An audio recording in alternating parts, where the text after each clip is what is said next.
¿Cómo estás? Te saludo con mucho cariño.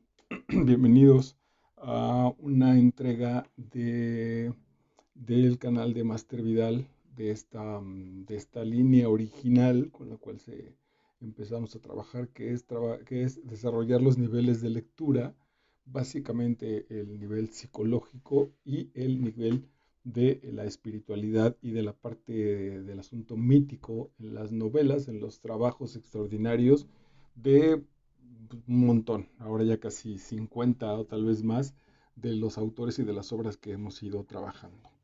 Hoy tenemos también como el nivel espiritual en realidad se adapta, o es una herramienta que nos ha ayudado a encontrar los grandes tesoros de Edipo Rey, de Sófocles, de Romeo y Julieta, de Shakespeare.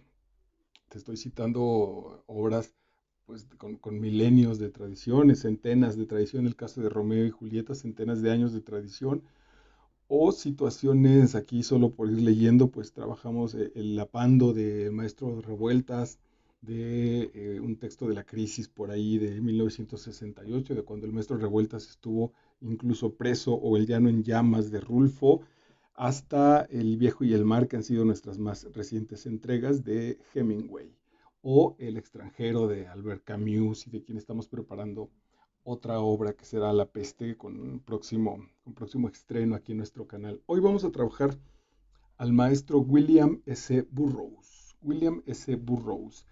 Si ya hubo bien en la literatura estadounidense un cambio radical en el asunto del manejo de los tiempos y en el asunto de romper esta narrativa relativamente tradicional en la que nos arrancamos con una historia, la desarrollamos más o menos con respecto a cómo lo va haciendo el tiempo, es decir, nos encontramos con un momento del personaje, ya sea en el pasado o incluso en el presente, pero me refiero al tiempo interior de la novela, y desde ahí se va desarrollando eh, a cómo corre la vida tradicional con su calendario y con sus fechas. Así transcurría la vida de los personajes. Entregamos hace poquito también una obra maravillosa, Al este del Edén, que es realmente la anterior a esta, de John Steinbeck. Y entonces nos habla de tres generaciones, el abuelo, el padre y los hijos, y las va desarrollando en un tiempo tradicional. A veces nos enteramos de algunas cosas que se enlazan con el pasado, pero es muy fácil seguirlas. Bueno, William Faulkner trabaja con la literatura norteamericana ese rompimiento sin avisarnos, sin decirnos absolutamente nada. De pronto nos estamos dando cuenta que a partir del pensamiento de un personaje ya está instalado en otra situación o arrancó con otra historia, sin duda que tiene que ver con el mismo fluir, pero que puede estar colocada en otros tiempos, ¿no? A partir de ahí, particularmente, muchos de los autores importantes del llamado boom latinoamericano han tenido su inspiración en las obras de William Faulkner. Y las han trabajado desde pues, García Márquez o el maestro Carlos Fuentes, que le han rendido un reconocimiento extraordinario a su maestro Faulkner. Eh, las han traído, digamos, a nuestro ámbito latinoamericano y han hecho esa traspolación de tiempos y etcétera, etcétera. El caso de William S. Burroughs, siendo directamente heredero, pues, del asunto de la literatura norteamericana, vuelven a regresar, en el caso de él en particular, vuelve a regresar a esta narración básica en términos del tiempo, donde arranca en un momento, en un determinado episodio, y lo va a desarrollar hasta que lo finaliza. No va a experimentar demasiado. ¿Dónde va a estar la experimentación? Que aquí que podría ser otra línea de la experimentación relativa del mismo maestro de Las Palmeras Salvajes, de William Faulkner, por ejemplo. Que en el caso de Burroughs, esa supuesta experimentación va a estar en la vida del autor. El autor es el que está alucinado, el autor es el que está en determinados tiempos, el autor es el que no tiene claro el camino, y quizá solamente la obra sea un pretexto para ir avanzando en su tiempo. Si no, es muy probable que se hubiera perdido. Esta generación, aunque a Burroughs no le gusta o se negó pues a ser parte de la generación del beat en los Estados Unidos de la generación Beat, de los beatniks. eh, Sin duda, bueno, el tiempo lo ha ido relativamente acomodando allí. Sus viajes en drogas, sus viajes a partir de conseguir las drogas, perdóname, desde las más poderosas, las más baratas, las más radicales, su brutal necesidad de experiencias vitales hace de ellos como unos personajes pegados a lo que expresan. Habría que revisarlo, ¿no? Esto solamente lo va a hacer muy claramente el paso del tiempo o un experimento de manera más o menos eh, rigurosa en la cual yo pudiera trasladar esta novela a alguien que no sabe de los autores, que no tiene idea de los autores.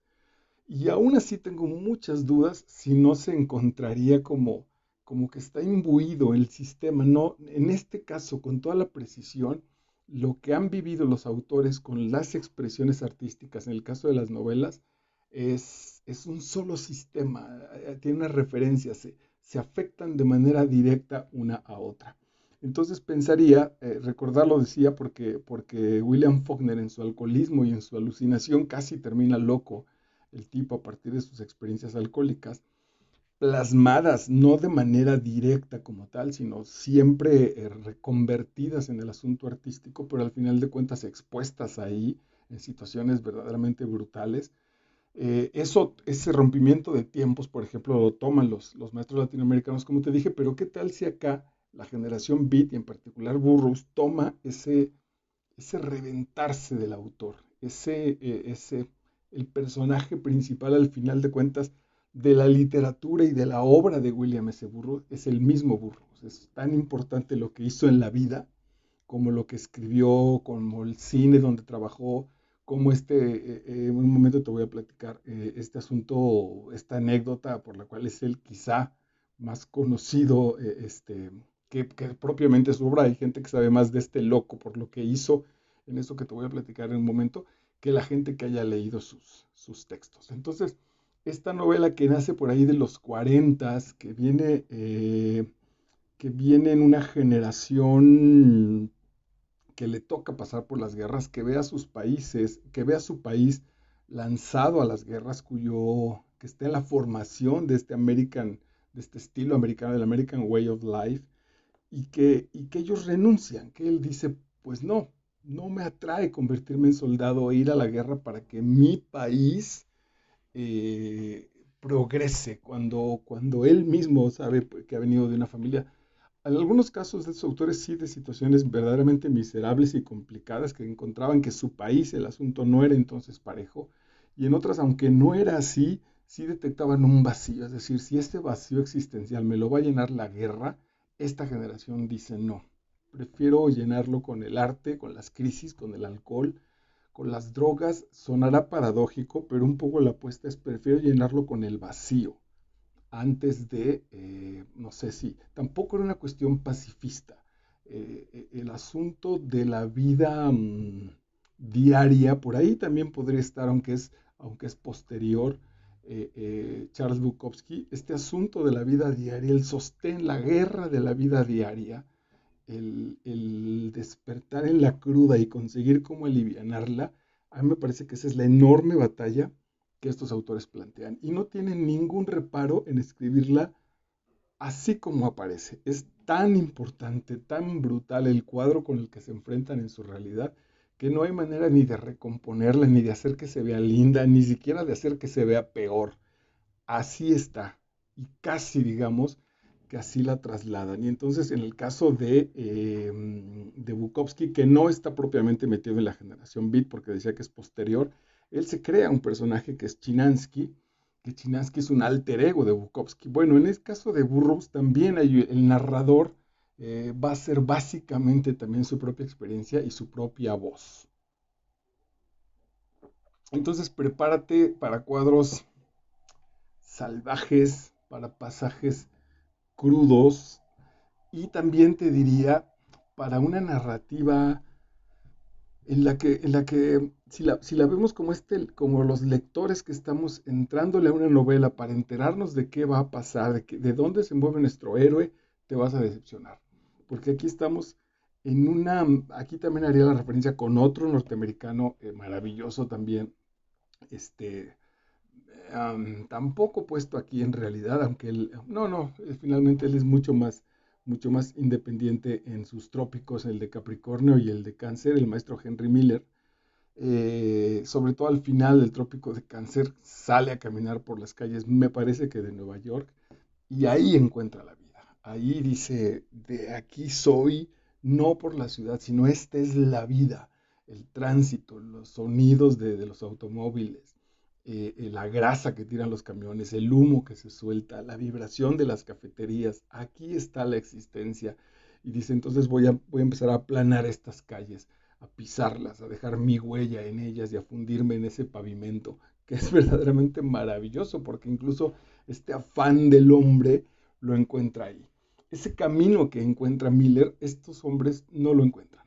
Estos hombres, el chapopote los absorbe, el mundo brutal, brutal, escandalosamente desnudo, cruel de las drogas, así como el encendedor que calienta la cucharita de la heroína y la hace borbotear, así se les va la vida a estos tipos, en estas crudas infernales seguramente, ¿no? Infernales. Y por supuesto, pues que están acá en este nivel interior. Bueno, pues vamos a trabajar el gran ejemplo. La gran obra la trabajaremos más adelante del maestro Burroughs, es En el Camino, On the Road se llama.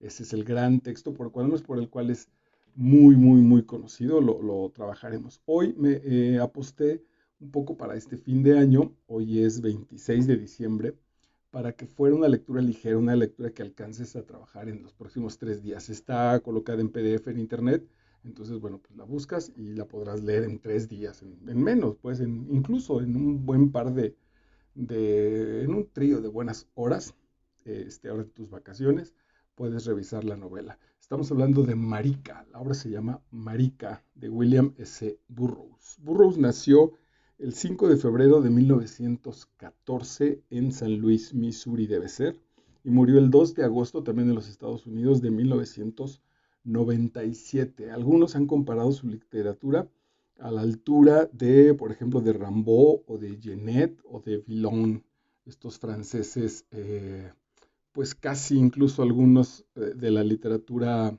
maldita. Voy a arrancar, normalmente no lo hago, pero Burroughs presenta una introducción a su trabajo, donde manifiesta justo este puente que te estoy diciendo, que va muy de la mano con esta literatura. Cuando te encuentres con esta literatura, insisto, a mí me parece que el asunto es que puede ser hasta lindo, quién sabe si al paso del tiempo esto suceda, donde es probable que se exponen ellos justo para matar su propio ego, porque se exponen ellos, pero como parte de este sistema brutal, es esta conciencia que nos platica el vacío de una existencia en un país que se está en pleno desarrollo, que está yendo en guerras, que es líder mundial.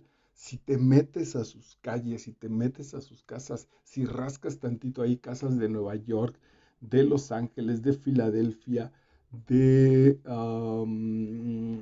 Cleveland, de Detroit, por ejemplo, ¿no? Que son ciudades, Detroit particularmente, la ciudad que alimentó con sus automóviles al mundo, y sin embargo las calles de Detroit son verdaderamente infernales. Evidentemente no todas, hablo de este asunto de la pobreza, donde ese desarrollo no alcanzó a permear a todos. Entonces, en la introducción, Burroughs nos va a dar algunas cuestiones.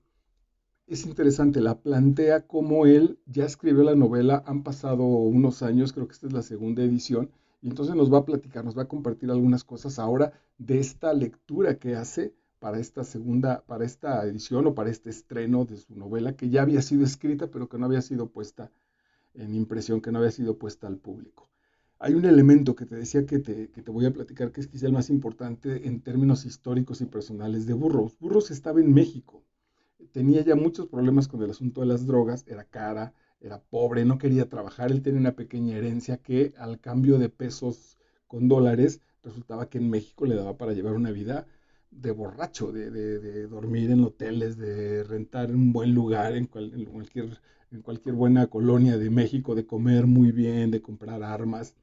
y de conseguir droga sin que la policía lo molestara. Entonces entra también este sistema brutal del México de los 40, de los 50, y desde aquí escribe, ¿no? Atascado de droga y atascado de montones de experiencias. Él estaba casado y sin embargo sus experiencias homosexuales no las vive como marica, eh, eh, pero está en toda la situación sexual.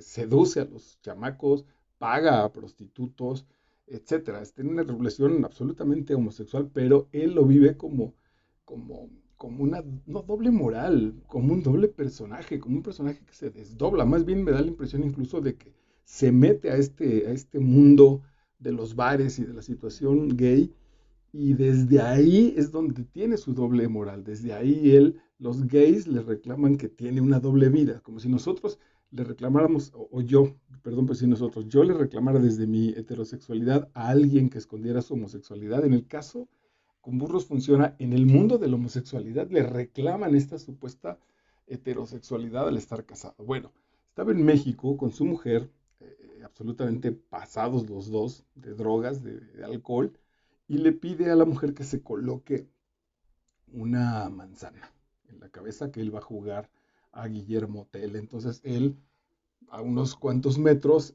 tiene una pistola, apunta a la cabeza de la mujer, apunta a la manzana para reventar la manzana, hacen una pequeña apuesta, dispara y evidentemente mata a la mujer, le pega un balazo y la mata.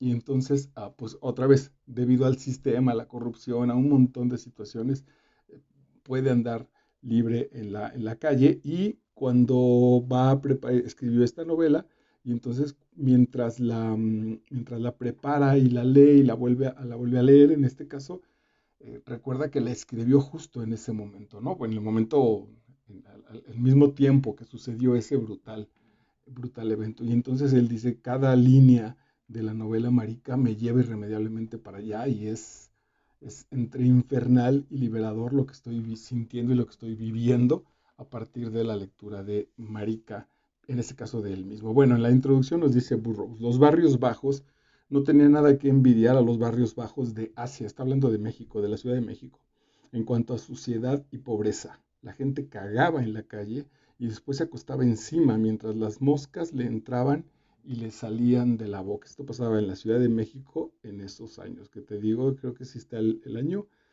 1949. México, dice Burroughs, era fundamentalmente una cultura oriental que reflejaba, no, es decir, desde el parámetro de los gringos, ¿no? Estamos nosotros y todo el oriente es lo que, no es lo que tiene que ver con lo que no está cultivado, lo que no tiene cultura, esta cultura racional, lógica. México era fundamentalmente una cultura oriental que reflejaba 2000 años de enfermedad y pobreza, degradación y estupidez y esclavitud y brutalidad y terrorismo psíquico y físico. Era siniestro y sombrío y caótico, con el caos especial de un sueño. Ningún mexicano conocía de verdad al prójimo, y cuando un mexicano mataba a alguien, lo que ocurría a menudo era por lo general a su mejor amigo. Lo destaqué justo porque es un testigo que estuvo entre nosotros, una especie de fantasma que vivió aquí, un gringo, que nadie sabía que era autor porque no era conocido, sin duda, o aunque supieran, nadie se cuidaba de guardar una imagen para él. Entonces, sus ojos son relativamente objetivos, más allá de estar pacheco mucho tiempo. Todos los funcionarios eran corruptibles, pues también digo, sin duda, no lo podemos negar, así es. Hay ahí un chico de rasgos angulosos y piel negra que huele a vainilla, con una gardenia detrás de la oreja. Si has encontrado una perla, pero para encontrarla tuviste que atravesar Villamierda. Siempre es así. Cuando crees que la tierra está exclusivamente poblada por mierdas, encuentras una perla de sus logros amorosos en la vida y en la literatura. Cuando empecé a escribir este texto para acompañar a Marica, me paralizó una fuerte resistencia, un bloqueo mental como una camisa de fuerza. Miro el manuscrito de Marica y siento que sencillamente no puedo leerlo. Mi pasado fue un río envenenado en el que uno tuvo la fortuna de escaparse y por el que uno se siente inmediatamente amenazado. Años después de los hechos relatados, doloroso hasta el punto en que leerlo me resulta difícil y no digamos escribir sobre él. Cada palabra y cada gesto ponen los pelos de punta. El motivo de esa resistencia se hace más evidente cuando me obligo a mirar. El libro está motivado y formado por un acontecimiento que nunca se menciona, que de hecho se elude cuidadosamente: la muerte accidental por un disparo de mi mujer Joan en septiembre de 1951. Entonces, claro, no lo habla, pero y ahorita que entremos a la lectura de la novela, cuando nos enteramos de que está permeada por este evento, decimos, güey, da escalofrío. Todo me lleva a la atroz conclusión, es en otro párrafo, que jamás habría sido escritor sin la muerte de Joan, y a comprender hasta qué punto ese acontecimiento ha motivado y formulado mi escritura. Vivo con la amenaza constante de la posesión y la necesidad constante de librarme de la posesión, del control, de manera que la muerte de Joan me puso en contacto con el invasor, el espíritu feo, y me embarcó en una lucha de toda la vida en la que no he tenido más remedio que buscar la salida escribiendo. Ven, a eso me refería, que no es necesario crear un héroe en la novela. Ya lo tiene el autor, conoció directamente su lado oscuro y su literatura va a ser una especie de diario, de bitácora, esa es la palabra que estaba buscando, de bitácora de su vida y de su búsqueda y de los brutales dolores que implican esa búsqueda espiritual. Me he obligado a escapar de la muerte. Denton Welsh es casi mi cara, olor a monedas viejas. La comprensión es actividad básica formulada. El día de la muerte y la pérdida de Joan, vi lágrimas cayendo de Allerton, descarando a la misma persona que un tirador occidental. ¿Qué estás reescribiendo? Toda la vida preocupado por el control y el virus. Después de entrar el virus, usa la energía, la sangre, la carne y los huesos del huésped para hacer copias de sí mismo. Modelo de insistencia dogmática, nunca de fuera me gritaba en el oído: este no es tu sitio.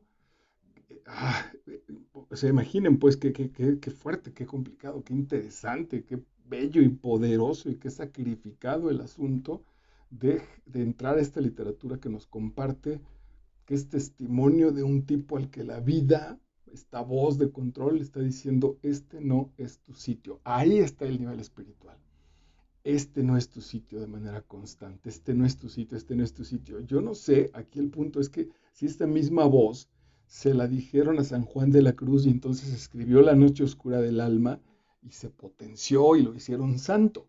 Y si se la dicen a Burroughs, si se la dicen a, como decíamos acá, al personaje francés, al otro autor francés, a Genet, si se la dicen, y ellos se meten a lo peor de la sociedad, también ahí encuentran su santificación, también ahí encuentran su propio camino espiritual. En la mierda, dice Burroughs, en la mierda también encuentras la perla, al precio de un infinito, profundo dolor, de una soledad abrumadora, que lo vamos a trabajar ya con la novela. Bueno, muy bien, esa fue la introducción y creo que acierta mucho en comentarte desde dónde podemos entrarle a este punto con la novela, en este caso Marica, de William S. Burroughs. Dice en el capítulo 1, Lee, que es el personaje, su alter ego, Lee centró su atención en un chico judío llamado Carl Steinberg, a quien conocía superficialmente desde hacía cerca de un año. La primera vez que vio a Carl, Lee pensó: podría usar eso si no tuviera las joyas de la familia empeñadas con el tío caballo. Podría usar eso. Ya nos da una referencia complicada. Podría usar ese cuerpo, podría usar ese bulto de carne. Aquí está el asunto ya, que las relaciones, en este caso, las aventuras homosexuales de Lee, son con bultos, son con pedazos de carne, que hablan, que sienten, que lloran, que se drogan igual que él, que pelean, que tienen hambre, pero no alcanza a darles el grado de ser humano, quizá porque él mismo no se lo da. No está en un asunto de la superioridad, está en un asunto brutal de fieras, de hienas, de leones en la selva. Dice: si no tuviera las joyas de la familia, lo mejor de mi propio ser, empeñadas con el tío caballo. El tío caballo es la droga. Lee nunca había conocido a nadie de aspecto tan limpio como Carl. Le recordaba a un pájaro joven. Es muy probable que en el nivel mítico espiritual le esté refiriendo a su propio ser. Aquí podemos parar también para seguir mi nueva concepción de la literatura, no de la literatura, sino el método que aprendí con el maestro Alain de Botton, de detenernos y revisar. Si bien yo no soy para nada un drogadicto, estoy lejos de ese proceso afortunadamente, cuando menos con estas drogas rudas, ¿en dónde sigo buscando? En la gente, en mis amigos, en parejas, en mis hijos, en compañeros de trabajo, esa gente pulcra que me ayude porque siento culpa de cargar mi parte oscura. Aquí podría detenerme y decir en qué aspectos de mi vida, en dónde, con qué personas, en qué trabajo, por ejemplo, porque, bueno, incluso lo puedo encontrar aquí rápidamente. Hay alguien que me ha dicho que encuentre el modo de monetarizar, creo que ese fue el término que usó, mis entregas y mis cápsulas. Y dije, no, por ahora no, no sé, déjame pensarlo. Ahora mi asunto solo es compartir este asunto de la literatura, compartirla con el mundo, revisar a profundidad si ese compartir es verdaderamente sano y entregado o estoy intentando decir, soy tan malo, soy tan perverso, me creo con una moral y una ética tan jodida que es lo menos que puedo regresarle al mundo que me ha aceptado. Ahí podemos detenernos y trabajar qué partes de nosotros está sucediendo así. No porque sea algo malo, sino porque seguramente estoy bloqueando un aspecto de la realidad. Si le estoy dando de más a un hijo, porque pienso, no que el hijo sea bueno como tal, sino que a lo mejor él está sustituyendo mi carencia, mi falta de bondad, la estoy sustituyendo en él y no en mí. Bueno, no me desvío tanto. A mí me parece que este Carl le representaba su juventud, le representaba su parte más sana que él ha ido agotando, que él ha ido jodiendo a partir de la droga y del caballo famoso. Lo que Lee buscaba en toda relación era la sensación de contacto y probablemente ahí también estuviera ya puesto el asunto de la droga. ¿Qué es lo que estos brutales drogadictos quieren? Quieren sentir contacto, quieren sentir. A mí, yo ahí lo dejaba. Quieren sentir. Al final de cuentas, el asunto de la droga tiene que ver, no las he probado estas duras, ni quiero llegar a ellas, pero me parece que cuando está en el asunto del cuerpo, y que el cuerpo es el que no sé si se adormece o se potencia o lo que sea, lo que da es una cuestión de sensación diferente al mundo normal. Este mundo normal en el que seguramente ahora me estás escuchando y desde el que yo estoy hablando este 26 de diciembre, sin drogas, eh, pareciera que no es emocional, pareciera que no es poderoso, no me ha permitido decir, no, no vengo extasiado por leer a burros, extasiado por compartirte, no estoy extasiado de nada, tampoco quiere decir que esté apagado, o posiblemente sí. Y entonces la droga lo que hace justo es eso, es extasiar, es incrementar el asunto, es potenciar lo que siento. Me hace mucho sentido la petición de Lee diciendo, lo que estoy buscando en Carl es sentir, es la sensación, lo voy a regresar, dice leer, la sensación de contacto. Eso nos va a acompañar en toda la novela. Si estos drogadictos tan brutales y tan rudos hubieran tenido contacto o tuvieran contacto, es posible que no estuvieran en ese elemento y en esa brutal mundo de la droga.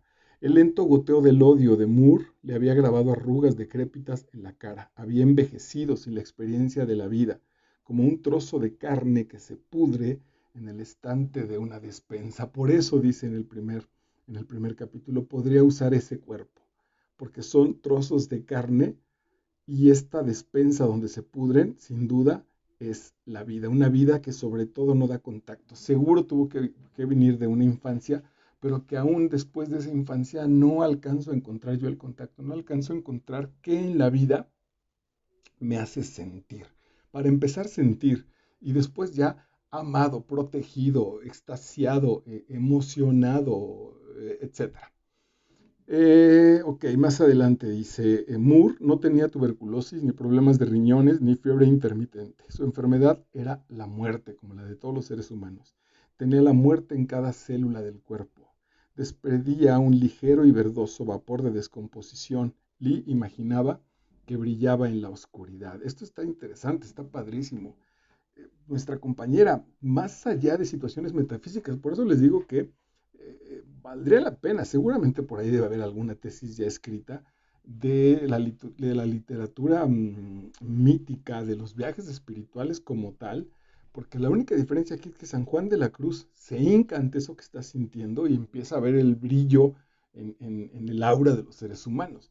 Y este cuate lo consigue a partir de la profunda y brutal tristeza y del asunto que tiene que ver con las drogas, que dice, güey, San Juan lo que diría es la luz divina es la que te acompaña y él diría la luz de la muerte es la que te acompaña. Evidentemente, en este caso, en el asunto espiritual, la luz divina y la luz de la muerte son exactamente lo mismo porque no existen como situaciones separadas. Wow, aquí está padre, pues. Adelante, dice, cuando Lee se apartó para ensayar su majestuosa reverencia a la antigua, lo que le salió fue una mirada lasciva de pura lujuria, arrancada del dolor y el odio de su cuerpo necesitado y al mismo tiempo en doble exposición, la sonrisa de simpatía y confianza de un niño dulce, espantosamente fuera de tiempo y lugar, mutilado y sin esperanza. Aquí empieza en esta novela de Marica a Burroughs darnos las claves del viaje espiritual. Es decir, tengo 30 y tantos, 39, 40 años, estoy súper jodido, metido en drogas, mientras escribo esto le pegué un tiro a mi mujer, estoy en lugares verdaderamente jodidos de una ciudad que al menor pretexto saca un pendejo un arma y mata a su mejor amigo con situaciones verdaderamente primarias, primitivas, un mundo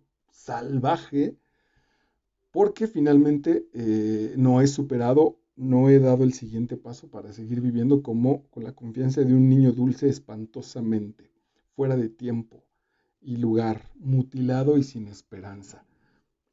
Dice el final de José Emilio Pacheco en esta novela maravillosa de Jorge, que es dice, bueno, ahorita me voy a acordar, el principio del placer, en el principio del placer que ya la tenemos también en esta serie, dice, si esto que le llaman juventud dicen que es la mejor etapa de la vida, ¿cómo estarán las peores? Bueno, pues Burros no se queda en la juventud, Burros se va a la infancia y dice, puta, pues si esto es horrible, y todavía todo lo que me falta está siendo fiel justo a ese infierno que camina. Lee nunca había oído a Allerton hablar de esa manera. Era como la voz de un medium poseído. Un niño tenía una alegría y una inocencia inhumanas.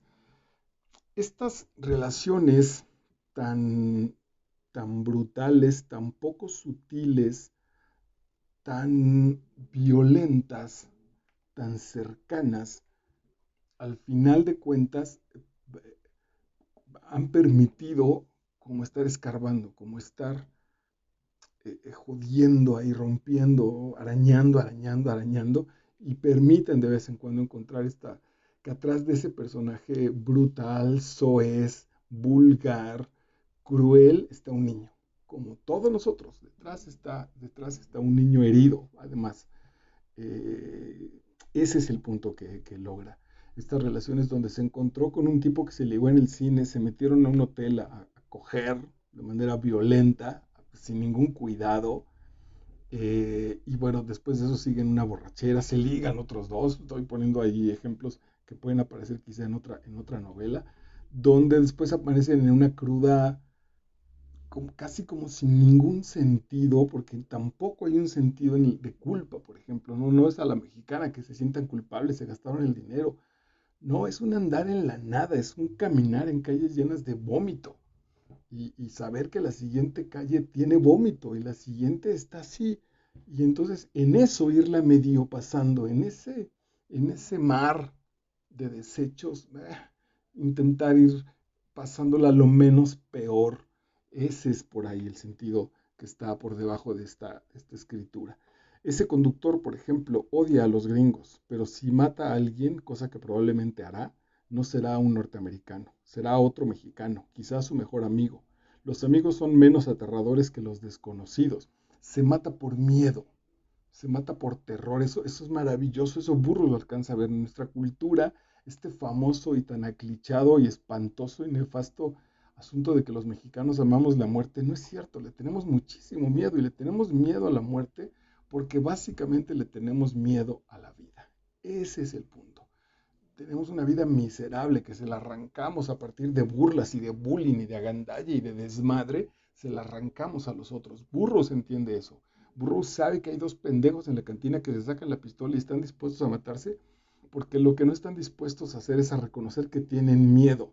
Entonces es más fácil matar a un amigo porque al amigo ya no le tengo miedo, ya he estado cerca, ya lo conozco, me da miedo el que no conozco. Al amigo ya sé quién es, ya sé que se metió con mi mujer, que yo me meto con la suya, que nos decimos que somos falsos, que nos utilizamos, que hablamos mal del otro. Entonces ese güey lo eliminó, porque, porque no importa en realidad, porque es una expresión de mi terror para vivir.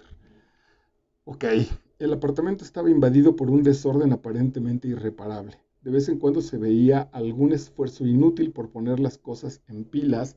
No había nada que diera un toque acogedor a la habitación, ni cuadros, ni adornos. Lee en su propio espacio. Ahora, su espacio es él, como el de todos, ¿no? El espacio, el lugar donde habitas, el lugar donde te permite ser tú, puede ser en tu casa, puede ser en tu trabajo. Sin duda es una referencia de lo que pasa en tu interior. Alguna vez fui a una escuela, a una entrevista de trabajo, y me pasan a la oficina de la directora y era aterrador, aterrador, porque había una silla, aquí ya había una pila de libros de este tamaño y aquí había otra y ella se medio asomaba, así estaba su pantalla, o sea, entre la pantalla y esa silla, de la silla donde la gente, donde hablaba con la gente, estaba una pantalla, yo veía el reverso de su pantalla, desde ahí hablábamos. Entonces ella de vez en cuando se asomaba así, y claro, podría decir, no, no te voy a dar el trabajo, eres un inepto, y luego se refugiaba. Su escritorio también estaba lleno de cosas, era una especie de bodega, era infernal, era kafkiano el asunto. Bueno, pues así estaba la personalidad de esa persona que usaba ese espacio. Dentro de su apartamento se quitó el abrigo y los zapatos y se sentó en la cama. Le empezaba a doler la garganta y se le humedecieron los ojos y se derrumbó sobre la cama. Sollozando convulsivamente, levantó las rodillas y se tapó la cara con las manos, cerrando los puños. Cuando estaba amaneciendo giró, se puso boca arriba y se estiró. Los sollozos pararon y a la luz de la mañana la cara se le relajó. Eh, He estado siguiendo estos puntos como de despertar, como los que llaman la atención de la brutal crisis en la que nuestros personajes están viviendo. El resto de la novela no es para nada aburrida, vale muchísimo la pena que le entres.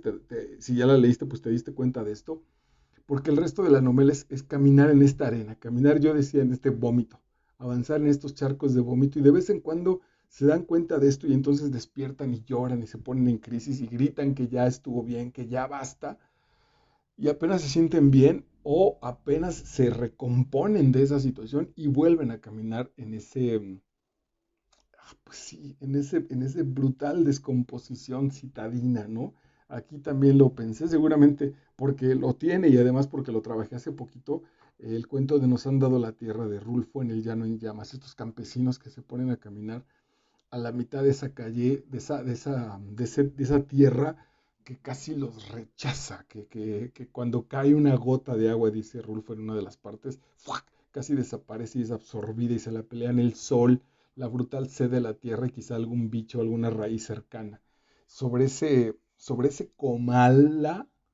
comal caminan estos personajes en el caso de México. Y este comal ardiente ahora es Chapopote, Chapopote en calles vacías, ¿no? En calles, diría revueltas también, estas calles que pasan atrás del cuadrante de la soledad. Estas calles, ya te lo decía también, de Miller en Nueva York, aunque Miller les encuentra finalmente el sentido de la belleza, de lo lúdico, de lo poderoso. Ok, Lee retiró el brazo. El disgusto hizo que Lee decide, no sé si para este momento, Lee le pide a Allerton su, híjole, es que es difícil decir su pareja, porque no son pareja. Estos tipos se van al hotel cuando están borrachos y se seducen y digamos que se prostituyen uno al otro, pero al otro día regresan y no hay una situación romántica ni de pareja, de hecho lo niegan, pareciera incluso que se odian. constantemente está en la búsqueda de escape. Lee asume ir a buscar ayahuasca para curarse, también con un poco un asunto alucinado, pensando en que los rusos y los gringos van a encontrar primero la ayahuasca, aunque le llame de otra manera, ahorita aparecerá, para tener adormecido al mundo, para tener adormecidos a los ciudadanos. Bueno, Lee se lanza a la búsqueda hasta el Ecuador y a Colombia y le pide a Allerton que lo acompañe, que le dice, pues tengo trabajo, tengo 10 días que me tengo que presentar antes de mis vacaciones, y le dice, te pago los 10 días. Entonces le paga su salario y se lo lleva, y dice, la única condición, te voy a dar de comer, te voy a dar de beber, y vas a tener todo el tiempo libre, con excepción de cuando tenga ganas de estar contigo, de tener relaciones sexuales. Te va a tratar muy bien, vas a comer muy bien, vas a beber lo que quieras. Y entonces el otro acepta, se va en una cruda de droga, le empieza a dar el síndrome de abstinencia. Y bueno, imagínense con eso, como te lo estoy diciendo, pues en el calor de Panamá, en el calor de Nicaragua, etcétera, con esos bares brutales que aparecen. Entonces están en la cama, están en el cuarto, terminaron de tener relaciones sexuales y entonces dice, Liz retiró el brazo, el disgusto hizo que se contrajera todo el cuerpo. Despacio se puso la mano debajo de la mejilla, se sentía profundamente herido, como si estuviera sangrando por dentro. Le corrieron lágrimas por la cara. Porque quiere abrazar a Allerton, que no es su pareja, insisto, que es una especie de un tipo al que prostituyó, un tipo el que me acuerdo en mis últimas etapas alcohólicas, para no llegar tan borracho a mi casa y que mi mujer se pusiera pues mal, yo me metía a un VIPS de 24 horas en Insurgentes. Y por ahí de la 1, 2 de la mañana empiezan a asistir los mismos personajes. Ya empiezan a asistir. De manera que después de 5 o 6 idas al VIPS, ya hay un tipo que también me ha visto entrar ahí durante muchas noches y entonces ya te saluda. O una prostituta gorda que ya te dice, buenas noches, joven, buenas noches, señor. Y ya empiezas a saludar. Nunca me salí con ellos a ningún lado, afortunadamente me escapé antes, tampoco nunca fue una cuestión de presión, pero a lo que me refiero es que es como si yo a uno de esos tipos que igual que yo se iban a tomar café caliente al Vips para pasar un poco la madrugada, eh, los veía pues así como anforear así discretamente para bautizar su café de alcohol, como si un día en plena crisis yo decidiera ir de viaje con uno de esos tipos, así era la relación. Ok, están en la zona del Canal de Panamá. La conversación es imposible. No tienen nada que decir. Se sientan por allí e invitan a beber a las chicas de la barra, haciendo insinuaciones anodinas que las chicas rechazan como si fueran moscas, y haciendo sonar la música quejumbrosa de la máquina de discos. Un joven con granujienta cara adenoida intentaba una y otra vez tocar el pecho a una muchacha. Ella le apartaba la mano, que volvía como si estuviera dotada de autónoma vida de insecto. Yo siempre pensé que el gran literato que trabaja el mundo como desde lo animal es el maestro José Revueltas.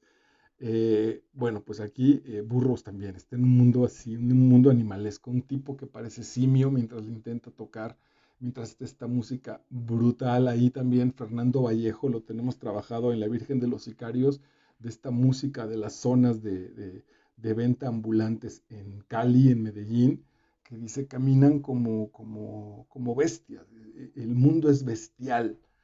Te digo, estamos en diciembre del 2020 en semáforo rojo y la gente se fue al centro de la ciudad a conseguir los regalos navideños. No somos capaces de reflexionar el peligro en el que estamos y un año pasarla sin regalo.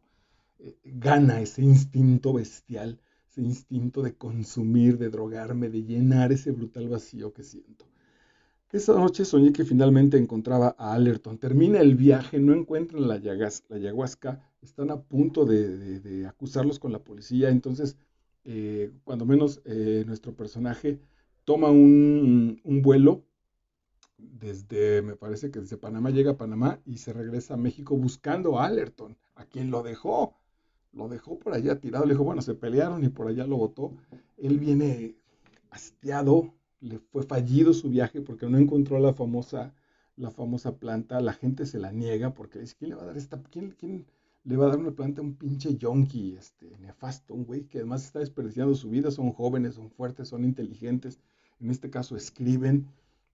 pero no tienen otra visión más que la de morir con sufrimiento su propia existencia. Y entonces para el final de la novela, de este viaje, las novelas, no he leído todas, evidentemente, pero cuando menos On the Road, en el camino, y esta, son viajes, son caminos, son aventuras en la calle, en la vida. Son viajes que evidentemente, como te decía, no son espirituales como el de San Juan de la Cruz, pero los colocan desde el mismo punto, nada más que aquí el dolor es el que sin que ellos lo sepan termina, digamos, por espiritualizarlos, porque al final encuentran que en la cama, abrazados de un amigo o metidos en ellos mismos porque el amigo los rechazó, lloran. No es suficientemente poderoso ese llanto y esa crisis como para pedir ayuda y salir. Es un poco parte del proceso del que hay que mañana volver a adormecer para que no nos atrape, para que no aparezca de manera tan continua. Esa noche, dice el personaje, soñé que finalmente encontraba a Allerton, oculto en algún lugar, apartado de Centroamérica. Parecía sorprendido de verme después de todo ese tiempo. En el sueño yo me dedicaba a buscar personas desaparecidas y le puse, por supuesto, nivel 7. En el sueño, en su camino, en medio de estas drogas, en medio de esta vida, ay, no me canso de decir, brutal, violenta, solitaria, degradada, de escupitajo, él se está buscando, solo que lo está buscando afuera. Y adentro va a ser difícil que lo encuentre. Lo encuentra, pero lo encuentra destruido, lo encuentra drogado, lo encuentra hecho un junkie desesperado. Pero al final de cuentas lo está buscando. Lo que pasa es que pues es visco, es ciego, digamos. El buscador desaparecido es el último párrafo de la novela. Dice, el buscador desaparecido se echó hacia adelante y apoyó los codos en las rodillas. Ta, ta, ta, ta, ta. Volveré pronto, es decir, dentro de los próximos. Y no da una fecha, porque no hay manera de comprometerse. La voz del buscador de desaparecidos llegaba amortiguada. Llegaremos a algún tipo de acuerdo. Ahora la voz sonó con fuerza y claridad. Se abrió la puerta y el viento sopló atravesando la habitación. La puerta se cerró y las cortinas volvieron a su sitio. Una de ellas se quedó colgando del sofá como si alguien la hubiera arrojado allí con la mano. Yo creo que sí, porque al final de cuentas la obra literaria de Burroughs es muy sólida. Eh, Tenemos un final digno de una gran obra literaria. Para cerrar y darnos el último cuadro de la vida, si aquí preguntáramos qué es la vida, Calderón de la Barca contesta, pues un frenesí, y la vida es sueño, ¿no? Resumiría. Y Hamlet se pregunta, ¿qué es la vida? Y establece sus monólogos. La vida es espiritual, la vida es esta carne. Si esta carne demasiado dura pudiera penetrarse y encontráramos el espíritu. Si le preguntamos a Sade qué es la vida, lo encontramos tasajando, deshaciendo cuerpos, abriendo cuerpos brutalmente a ver si lo encuentra. Bueno, Burroughs aquí se pregunta, ¿qué es la vida? Y él dice, la vida es una recámara donde en un momento el aire movió una cortina, la regresó y la dejó puesta, colgando en el sillón, como si alguien la hubiera arrojado allí con la mano. Es este cuadro, cuando me di cuenta y nací, y ha sido todo el proyecto de mi vida, todo el trayecto de mi vida, y al morir me di cuenta que mi vida en medio de este tiempo brutal, de este tiempo maravilloso de creación, no es más que eso, es una cortina que hace así.